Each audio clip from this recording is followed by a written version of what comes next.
On accueille Eric. Bonjour Eric. Oui, bonjour. Bienvenue Merci Eric. Merci beaucoup, enchanté. Vous nous appelez d'où? Bordeaux. D'accord. Et vous avez fait donc un burn-out en 2016, c'est ça? Oui, c'est ça, exactement. Racontez-nous.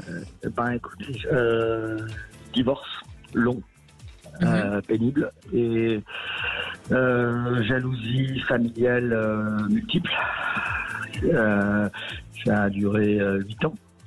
Et puis, oui, moi je travaillais dans le milieu de la finance et puis de l'immobilier. Et je me suis noyé dans le travail pour évacuer tout ça au plus qu'il soit. Mais c'est vrai qu'à un moment donné, l'esprit m'a rattrapé, oui. Et ça a été l'objet de reposer les choses à plat, en fait, de tout remettre en question et de s'apercevoir que le mode de fonctionnement et puis le mode de vie que j'avais, de pensée que j'avais n'était pas le mien, en fait, qu'il avait été induit nettement. D'accord. Et donc c'est une reconstruction derrière.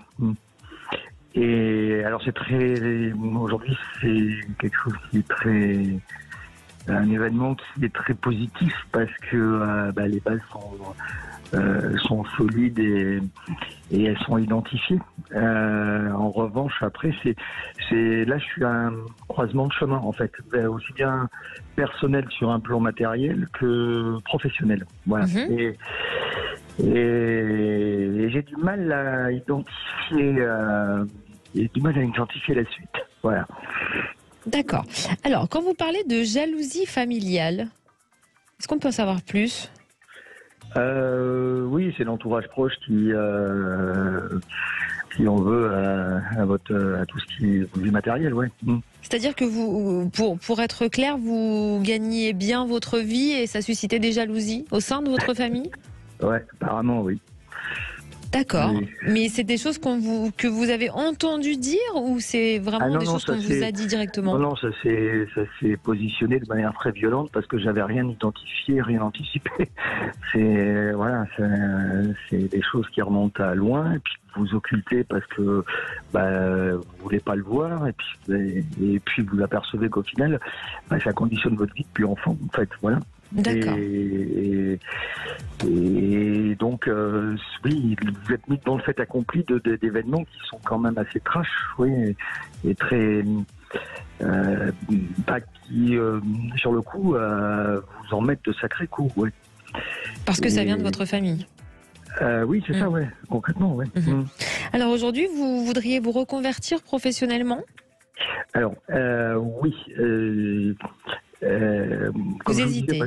C'est pas que j'hésite, c'est-à-dire que cette reconstruction a entraîné pas mal de choses et d'acceptation de moi, parce que j'ai choisi des voies très carrées, très rationalisantes, et très cartésiennes sur la finance, sur le droit, enfin voilà, sur ces choses-là, parce qu'il se trouve que j'ai découvert à l'âge de 6 ans que j'avais des capacités médiumniques dont je fais bénéficier mon entourage depuis 1 an. D'accord. Et donc, il s'impose à moi cette voie professionnelle sans que je sache trop comment m'organiser autour de tout ça et si je fais bien de choisir cette voie-là. Voilà. D'accord. Alors, Alexandre, oui. Pour le coup, c'est vrai qu'on passe de quelque chose de très rationnel, la finance, ce genre de choses-là, à quelque chose de beaucoup plus irrationnel que vous connaissez très bien, la voyance. Est-ce que pour vous, tout ce qui tourne autour de ce domaine peut convenir à Eric ?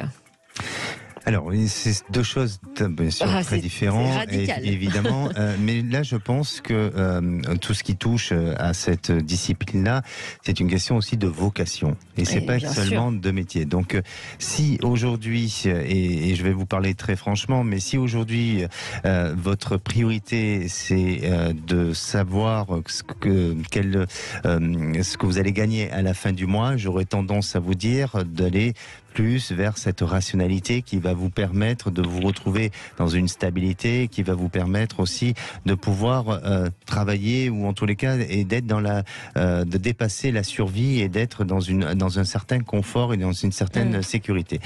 Après, de ce qui est de l'ordre de tout ce qui est médecine parallèle ou clairvoyance ou autre, tous ces métiers-là, eh bien, c'est un peu aléatoire. Et je sais de quoi je parle aussi. Donc voilà. Et je crois que avant tout, ce qui doit vous animer, c'est une vocation. Et si vous avez pour vocation d'aller dans cette branche-là et de vraiment de développer cet aspect-là, sans penser à l'aspect matériel des choses, eh bien, vous verrez que, bien sûr, que l'aspect matériel va se construire au fil du temps, parce que forcément, c'est le bouche à oreille, c'est votre réputation, c'est les résultats que vous allez donner. Donc après, oui, effectivement, l'aspect matériel se construit. Mais la première démarche, elle est justement d'être dans cette notion de vocation. Et c'est justement, enfin, pour moi, ce qui est important, c'est de faire bien cette différence pour ne pas vous tromper et d'identifier ce dont vous avez besoin aujourd'hui. Alors, c'est très intéressant ce que vous dites, Alexandre, et je vous coupe, pardonnez-moi, mais donc on dit souvent dans cette émission que c'est quelque chose, c'est un don, c'est inné, on l'a dès la naissance, hein, un vrai don, et qu'il se passe parfois des événements dans notre vie qui font que soit on prend conscience de ce don, soit il s'amplifie, ce qui a été notamment le cas pour vous. Et Eric a vécu un burn-out assez important en 2016. Il sent qu'il a ce don depuis petit. Est-ce que ça serait ça l'événement qui révèle qu'il peut aller dans cette voie-là ? Alors après, je peux pas me mettre à la place de Eric. Oui, voilà. Bien sûr. Après, je pense qu'on a tous des dispositions au niveau d'un don. On a tous un don en soi, que ce soit artistique, créatif ou perception ou autre. On a tous. Mais après, c'est là, j'insiste, c'est une question de vocation. Parce que demain, je veux dire, et je veux pas faire du tout de la discrimination ou essayer de. Mais vous savez très bien qu'il existe tout un tas de systèmes d'entreprise autour de la voyance et tout ça. Ah oui. Et voilà. Il y a de l'escroquerie, ce n'est pas un secret. Et c'est facile, voilà, c'est que dans tous les métiers, il y a de l'escroquerie. Mais ce milieu-là, il est quand même pas mal critiqué. Et souvent, ces gens qui sont pris dans ce système-là, ils ont juste l'appât du gain et ils ne sont pas forcément dans cette vocation. Et c'est ce que je ressens chez vous, Eric, c'est-à-dire que soyez en phase avec cette vocation, mais ça va demander un sacrifice dans un premier temps. Donc, comme depuis quelques années, vous avez vécu votre burn-out, comme depuis quelques années, vous êtes matériellement dans une notion de fragilité, c'est plus dans cette, je dirais, perception que j'ai sur vous, de se dire, attention, est-ce que vous êtes capable aujourd'hui de vivre avec encore peu de moyens de revenus et de vivre de cette vocation, ou est-ce qu'il y a une urgence? Et là, dans ces cas-là, mais en ce qui concerne son don et sa capacité, de ce que je ressens, oui, il y a une possibilité, oui, il y a une histoire, il y a quelque chose en lui qui a besoin d'émerger. Oui, parce que Eric, vous étiez avant ce burn-out dans un confort financier, hein, c'est ce que vous nous disiez. Voilà, c'est-à-dire j'ai pas de notion d'urgence aujourd'hui. D'accord. Et j'ai la sensation d'avoir opéré un volte-face salutaire, au sens où effectivement j'ai verrouillé toute ma vie cette vocation-là. D'accord. Pour avoir en fait quoi, parce que ça me laisse pas. Moi dans mon cas du moins ça me laissait un sentiment d'être un peu un animal de foire, mais qui rentrait pas dans les cases. Et donc d'avoir cette nécessité de se prouver que aussi bien universitairement que professionnellement, on vaut quelque chose. Et au final.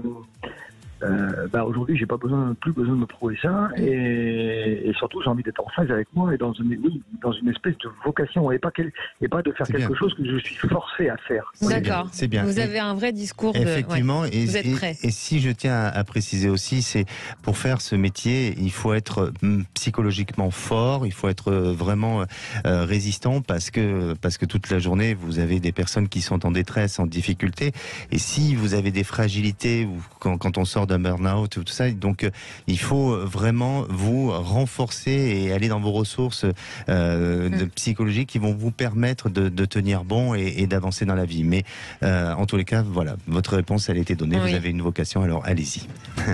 Merci beaucoup en tout cas pour votre témoignage très intéressant, Eric. À bientôt. Merci à bientôt. Au revoir.